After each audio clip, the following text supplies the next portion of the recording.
नमस्कार, देशोन्नती संपादकीयमध्ये मी ऐश्वर्या शिंदे आपलं स्वागत करते।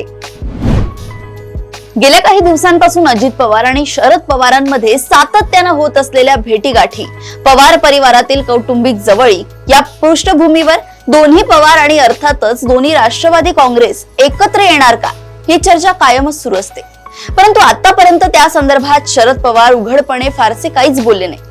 यावेळी मात्र एका माध्यम समूहाला दिलेल्या मुलाखती दरम्यान शरद पवारांनी आपल्या पक्षात दोन मतप्रवाह असल्याचं कबूल केलंय। पक्षातील काही आमदारांना अजित पवारांसोबत जावे असे वाटत आहे, तर काहींना भाजप सोबत सलगी मान्य नाही असं त्यांनी सांगितलंय।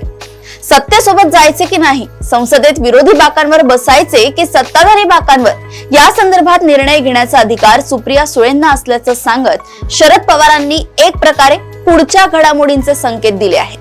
पक्षाच्या पुढील पिढीतील नेतृत्वाने आता निर्णय घ्यायचाय असं सुचवत शरद पवारांनी राष्ट्रवादीचे पुढील नेतृत्व अजितदादा आणि सुप्रियांकडे असेल असं सांगण्याचा प्रयत्न केल्याचं दिसतोय। शरद पवारांसारखे मुरब्बी नेते भडाभडा सगळे काही बोलून मोकळे होत नाहीत। त्यांच्या बोलण्यात नेहमीच समतोल आणि कोणत्याही एका बाजूने निष्कर्ष निघणार नाही असा संभ्रम दिसून येतो। परंतु कालपर्यंत राष्ट्रवादीच्या एकत्रीकरणावर एका शब्दानेही न बोलणाऱ्या शरद पवारांनी पक्षातील काही लोकांना आपण अजित पवारांसोबत जावे असं वाटत असल्याचे विधान करत नक्कीच काहीतरी संकेत दिले आहेत। कदाचित पुढच्या काळात शरद पवार, अजित पवार यांच्याऐवजी अजित पवार, सुप्रिया सुळे यांच्या अधिक भेटीगाठी होण्याची शक्यता आहे।